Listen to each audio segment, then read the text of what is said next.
ऐसा कार्यक्रम उनके पास नहीं है कि वो एक उम्मीदवार खड़ा कर सकें। ये एक बड़ा सवाल है। एक तरीके से छिछोरापन जो हमारी राजनीति में आ गया है और इसमें सभी दल एक तरीके से शामिल रहते हैं। आप देख लीजिए पुराना इतिहास कि आप फिल्म स्टार को कहीं खड़ा कर दीजिए और किसी को खड़ा कर दीजिए, इसलिए क्योंकि आपके पास कोई उम्मीदवार नहीं।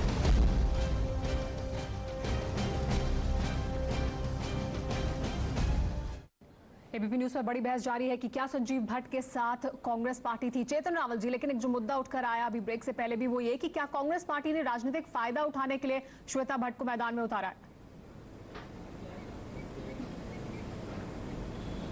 जी नहीं। सबसे पहली बात, मैं जो मित्तल जी कह रहे थे कि 302 का केस और ये जो भी वे कुछ कह रहे थे, क्या उनके सभी मंत्री महोदय जो आज भी चुनाव लड़ रहे हैं वे सब एकदम नीट एंड क्लीन है? पहले वो बात का वे जवाब दे। और रह गई बात जहां तक श्वेता जी की, तो क्या कोई भी आम आदमी एक मुख्यमंत्री के सामने चुनाव नहीं लड़ सकता है? श्वेता जी वे एक लागनी का प्रतीक है, एक इमोशन का प्रतीक है और यही लेकिन चेतन रावल जी, आप इस बात से इनकार नहीं कर सकते कि श्वेता भट्ट के पति संजीव भट्ट लगातार नरेंद्र मोदी के खिलाफ उन्होंने बोला है उनके खिलाफ।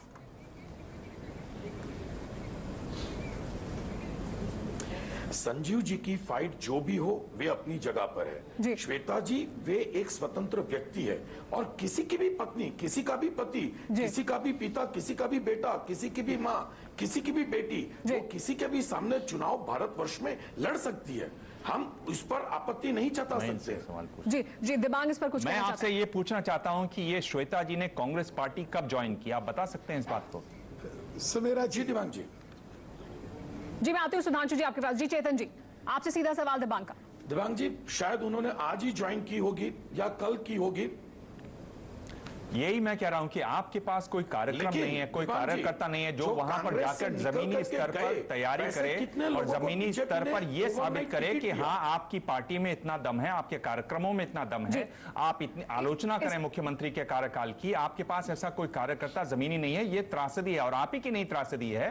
यही त्रासदी आप पाएंगे बीजेपी और दूसरे राजनीतिक दलों के साथ। तृप्ति जी भी इस पर प्रतिक्रिया देना चाहती है। जी चेतन जी आपके पास आएंगे। तृप्ति जी भी इस पर प्रतिक्रिया देना चाहती है। जी तृप्ति जी। हाँ, ये बिल्कुल सही बात है। आज चाहे कांग्रेस हो या बीजेपी, किसी के पास ऐसे कैंडिडेट नहीं है जो लोगों को रिप्रेजेंट करे। जैसे बड़ौदा में बीजेपी ने जो कैंडिडेट खड़ा किया है मनीषा वकील, वो भी आज सुबह ही बीजेपी को उसने ज्वाइन किया। इसी तरह से कांग्रेस भी कर रहा है।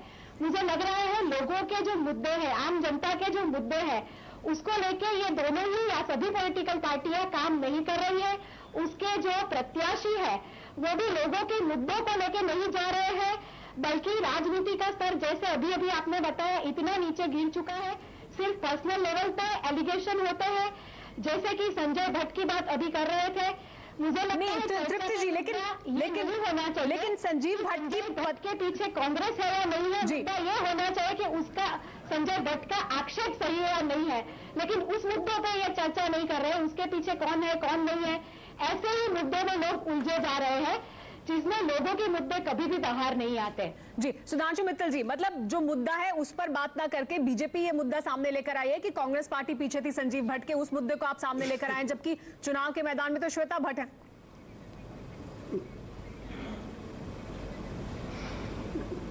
मैं तो कह रहा हूं मुद्दों के लिए तो कह रहा हूं कि व्यक्तित्व तो ऐसा लाइए जो मुद्दों पे राजनीति करे।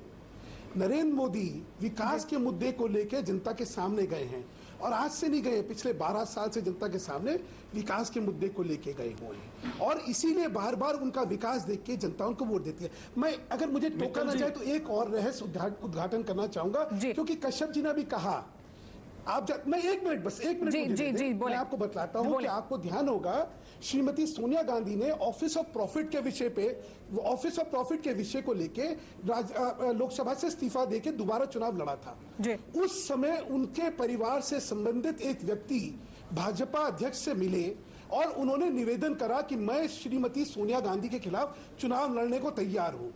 वो चुनाव में श्रीमती सोनिया गांधी के लिए एम्बैरेसमेंट हो सकती थी, लेकिन भाजपा ने निर्णय करा नहीं, हम राजनीति को एक बड़े गंभीर स्तर पे रखना चाहते हैं, हम छिछोरी राजनीति नहीं करना चाहते। नहीं, लेकिन सुधांशु मित्तल जी, अगर संजीव भट्ट की पत्नी चुनाव लड़ना चाहती है नरेंद्र मोदी के खिलाफ, तो वो लड़ सकती है, ये उनका अधिकार है। नरेंद्र मोदी जी का मुद्दा विकास है जी।